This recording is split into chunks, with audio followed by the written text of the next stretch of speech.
November lalu, akhirnya resmi keluar juga harga dari Yamaha Aerox 155 VVA.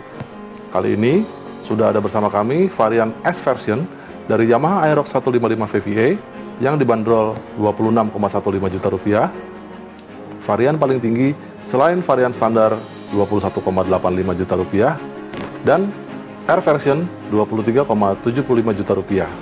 Mari kita bedah bareng skutik global model yang diproduksi PT Yamaha Indonesia Motor Manufacturing ini, terutama fitur canggih Smart Key System yang baru, hadir di Indonesia pada kelas skutik di bawah 30 jutaan rupiah. Secara garis besar, Aerox 155 VVA ini tampak sebagai skutik baru. Sama sekali tidak ada bekas dari model Aerox 125 LC, desain bodinya baru dengan dimensi dan mesin yang lebih besar. Lihat saja ban yang lebih gendut, 110/80 ring 14 inci di depan, dan 140/70 ring 14 inci di belakang. Bahkan lebih besar dari Yamaha NMAX yang pakai ring 13 inci. Padahal Aerox ini pakai basis mesin yang sama dengan NMAX. Komposisi silinder dan kapasitasnya sama persis, namun beda di setting mesin, sehingga tenaganya 14,75 dk dan torsi 13,8 Nm sedikit lebih kecil dari NMAX yang 14,88 dk dan 14,4 Nm. Namun, skutik ini lebih ringan, bobotnya hanya 118 kg dibanding NMAX yang 127 kg. Perbedaan utama di mesin adalah pada crankcase dan crankshaft yang ditanamkan fitur Smart Motor Generator. Tidak ada lagi motor starter seperti pada NMAX karena Aerox ini pakai teknologi Smart Motor Generator itu. Starternya jadi satu dengan generator listrik. Dengan perintah ECU, magnet dan spool bisa berubah menjadi starter saat menghidupkan mesin. Kemudian, jadi pengisi daya ketika motor berjalan. Karena itulah, pada S version ini juga punya fitur Stop and Start System. Ada 3 kondisi. Motor bisa berhenti seketika kalau berhenti setelah berjalan agak kencang. Namun, kalau motor sedang berjalan pelan, sistem akan aktif setelah motor berhenti 5 detik. Aktifnya fitur Stop and Start System ini bisa kelihatan melalui indikator pada speedometer. Speedometer juga sangat besar, semua sudah full digital dengan dimensi 5,8 inci. Selain kecepatan dan putaran mesin, juga ada jam, indikator bahan bakar, dan MID yang berisi real time dan average fuel consumption, voltase kelistrikan, odometer, dan hanya 1 trip meter. Nggak ketinggalan ada lampu indikator Smart Key System, ABS, cek engine, temperatur, stop start system, dan VVA yang aktif pada 6000 rpm.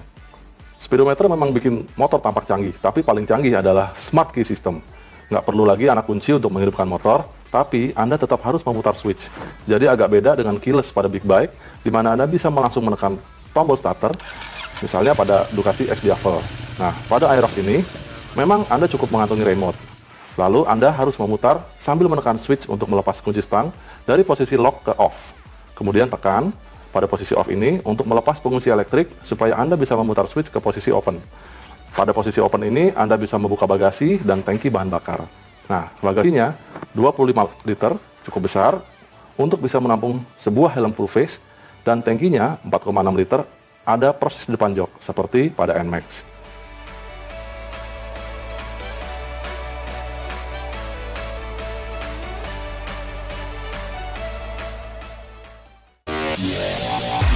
Dan dibandingkan dengan Vario model sebelumnya, ini dia punya aki yang diletakkan di bagian bawah. Lebih gampang untuk diganti, dan meskipun di bawah, dia juga kedap air. Lalu storage depannya juga masih sama, hanya saja sekarang lebih kecil, baik di kiri dan di kanannya. Dan satu hal yang gua kurang suka di motor ini, sekarang dia punya bagasi yang lebih kecil. Jadi untuk beberapa helm full face, bagasinya tidak bisa ditutup karena helmnya kebesaran. Jadi tidak bisa semua helm masuk sini. Padahal yang Vario lama, dia bisa.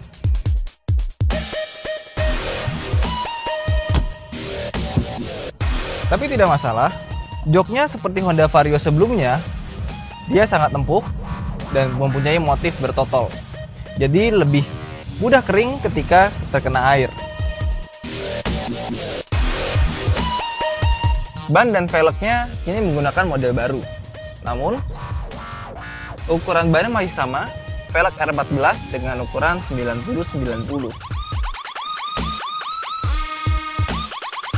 Sedangkan untuk mesin, penampilannya masih sama persis dengan Honda Vario 125. Nyaris tidak ada perbedaannya.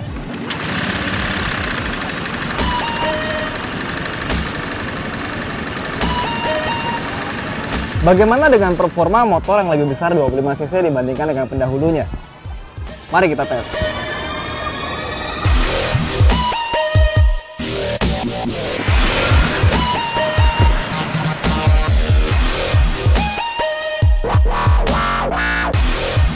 Motor ini cukup bertenaga di putaran bawah dan di putaran atas. Namun, terasa loss power di putaran menengah. Memang, untuk ukuran motor 150cc, tenaganya memang tidak signifikan. Ya, dibandingkan dengan Vario 125cc, tenaga mesinnya hanya meningkat 1 kW saja, dari 8,3 menjadi 9,3 kW. Dibandingkan dengan 125, kompresi mesin ini lebih rendah. Mungkin karena kompresi yang lebih rendah itu, tenaganya jadi tidak signifikan perbedaannya, bandingkan dengan Yamaha NMAX. Untuk kelas 150cc, Yamaha memberikan mesin dengan tenaga 11 kW. Cukup jauh antara 9,3 menuju 11 kW. Jadi makanya kami sebut, dengan perbedaan 25cc seharusnya performanya bisa jauh lebih baik lagi. Anggap saja 150cc di angka 11 kW, mungkin untuk menambah 2,5 juta, motor ini akan lebih worth it. Tapi cukup oke lah untuk kebutuhan sehari-hari.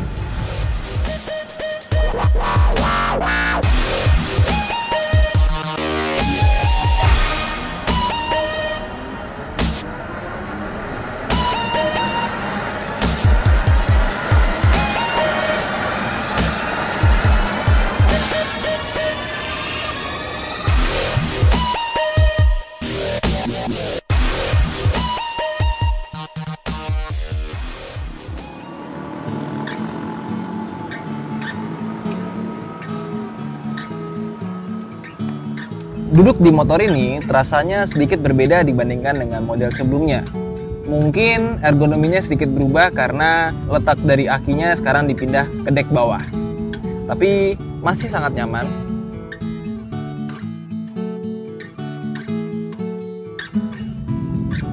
Joknya terasa nyaman dan empuk sekali digunakan untuk keperluan sehari-hari.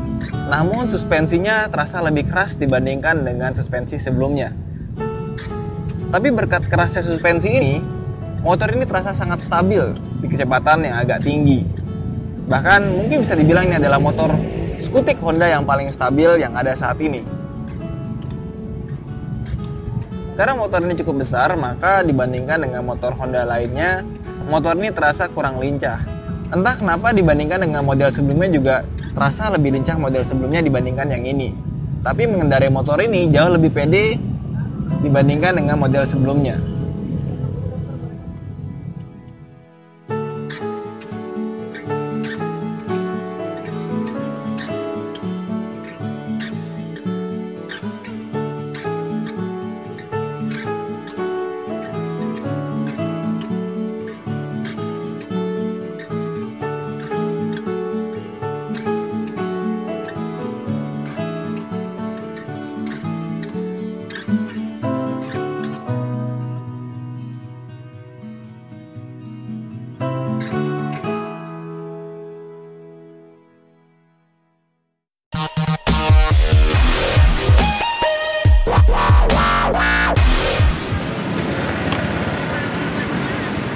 Satu hal lagi yang kami suka dari motor ini ada pada starternya yang sangat halus.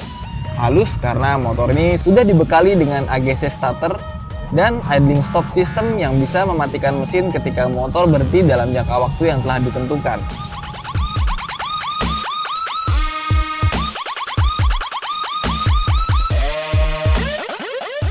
Dan seperti Vario model sebelumnya, motor ini telah dilengkapi dengan fitur-fitur seperti parking brake lock, combi brake system, dan side stand switch.